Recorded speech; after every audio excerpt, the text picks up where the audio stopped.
Hi, my name is Victor, and I'm from Brazil.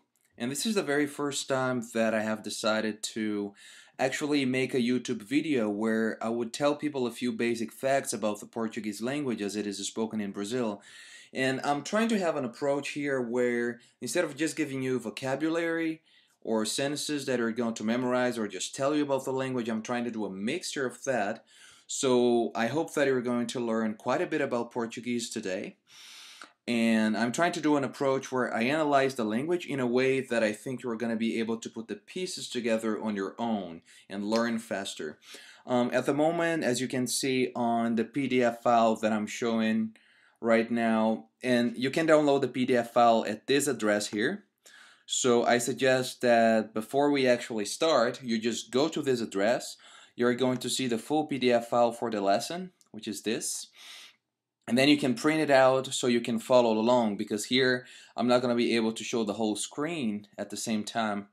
So I suggest you actually go ahead and print it. So at the moment, as you can see, I'm a PhD student in applied linguistics and technology at Iowa State University, and I deal with technology that can help people learn foreign languages better and faster, and how we can better use technology to that goal, towards that goal. So that's what I'm doing here right now. So for those of you who are interested in learning Brazilian Portuguese, here are a few facts about the language.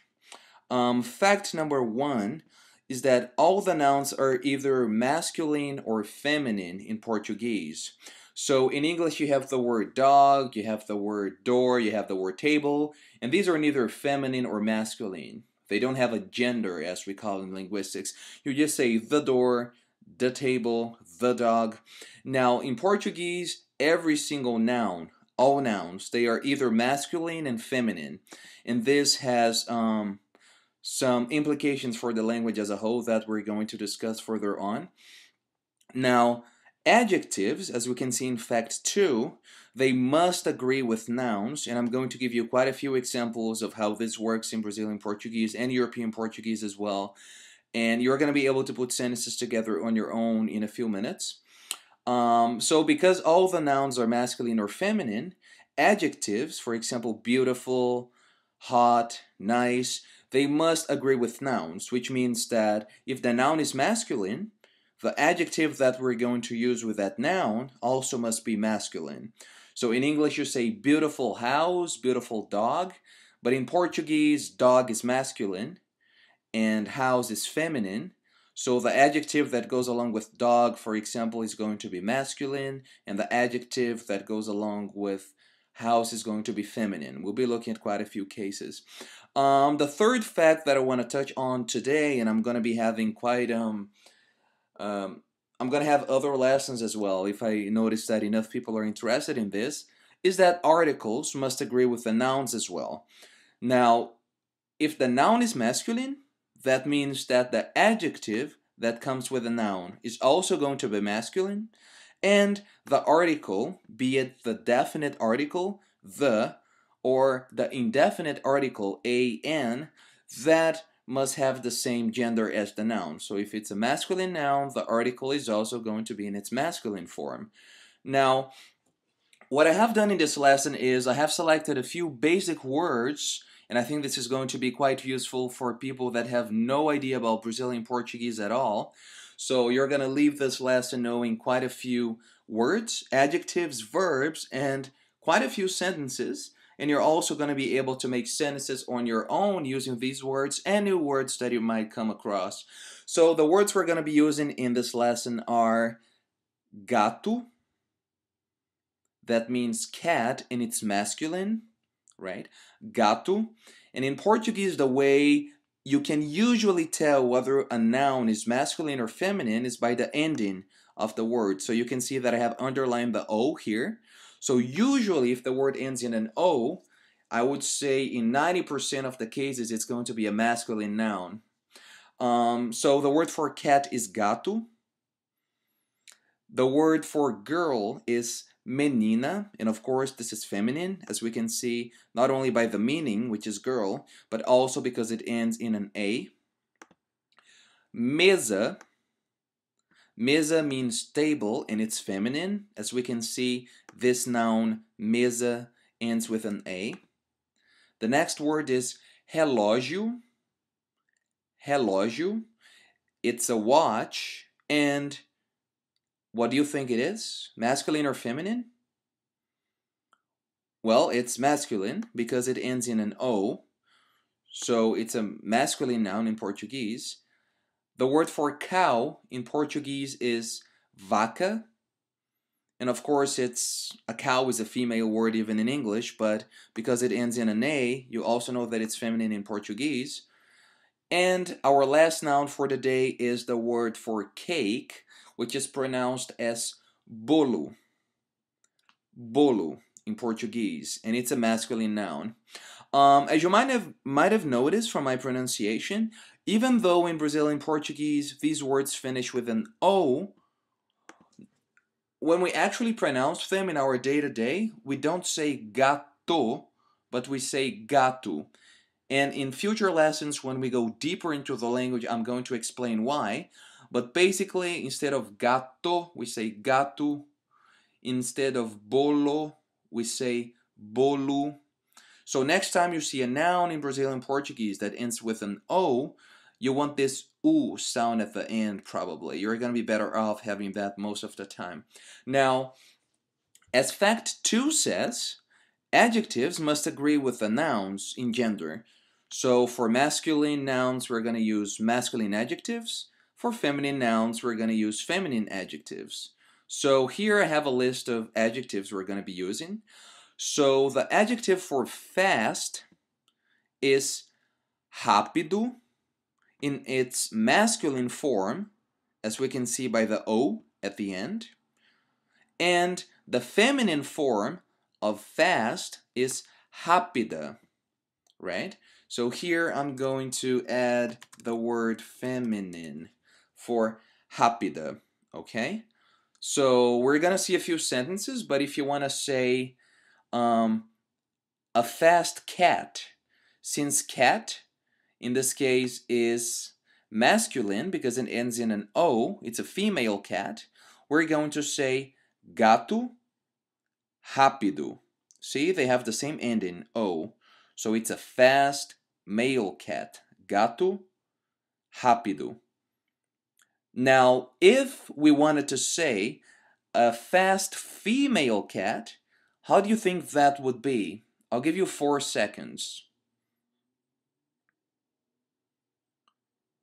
So if a fast masculine cat is gato rápido, a fast female cat would be gata rápida. Okay, but we're going to study that further on. The next adjective is the word for heavy, right? So if we're going to use heavy for a masculine noun, we're going to say, we're going to say pesado. We can see the O at the end, so that's the masculine version of the word heavy, pesado. And if we use heavy with a feminine noun, we're going to say pesada. Okay, I think you're getting the hang of this, so I'm going to move a little bit faster. The word for expensive, the adjective for expensive, in its male form, masculine form, would be caro. Caro. So an expensive watch would be, think about it before I give you the answer, relógio caro. Because relógio ends in O, so it's masculine, so we're going to use the masculine adjective, relógio caro. But if I want to say expensive cow, I'm going to say vaca cara, okay? As you might have noticed in Portuguese, it's the very opposite of English, and we use first the noun, so we say relógio caro, and then the adjective. In English, you would have the adjective first, so you would say expensive watch. In Portuguese, what we say basically is watch expensive. The next adjective we have is the word for tasty. The adjective for tasty, when you're describing food, for example, the masculine version of the noun is gostoso, and the feminine version is gostosa. So you can see the pattern. The adjectives are going to end in A if they're feminine, and they're going to end in O if they're masculine.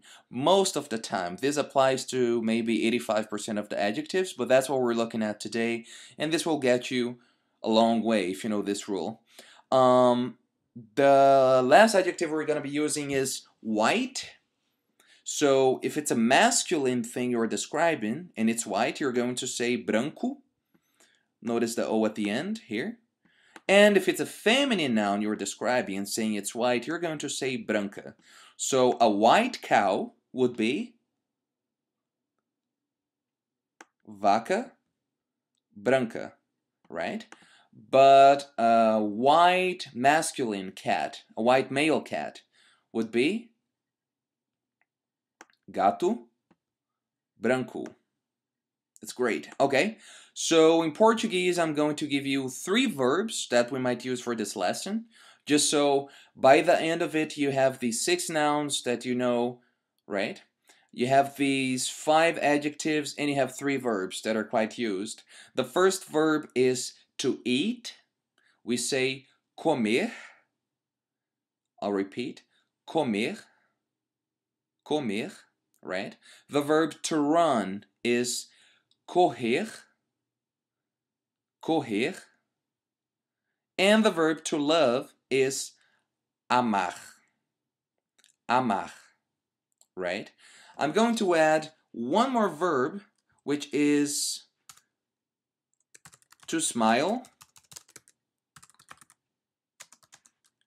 to smile, right? And I'm going to use the same that I'm using here. So basically in Portuguese, there are 3 endings to verbs, right? In English, the infinitive is shown by using to before the verb. But in Portuguese, you know that the verb is in the infinitive form when it ends in an R, okay? So you have comer, correr, amar, sorrir. All the verbs in the infinitive form, 100% of them, are going to end with an R. And in Portuguese, there's 3 different conjugations for verbs, 3 different ways in which verbs can be conjugated. And we have what we call the first group, which are verbs that end in AR, like to love. The second group is made up of verbs that end up in ER, such as to run, correr, and to eat, comer. That's the second group, they end in ER. And we have the third and last group, which end in IR, to smile. Now, they have a similar conjugational pattern, but they vary. And it's important that you know how the infinitive works, if it's AR, ER, or IR, because then if you know that, it's easier for you to conjugate the verb in the present, in the past. They pretty much follow a regular pattern, and we're going to discuss this further on. The personal pronouns in Portuguese, and this is the very last thing I'll tell you today, and then we're going to do some quick exercises.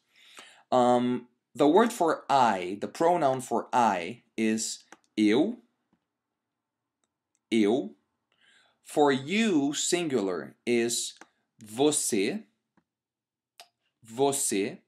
There is some dialectal differences in terms of you in Brazil, but the most standard form, the one that most people use, is this one I'm showing to you here.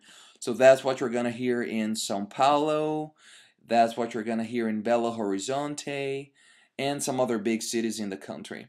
The word for he is ele, ele. So if you have an ear, let's say for languages, or even if you don't, you might have realized that I don't pronounce ele, but I pronounce ele.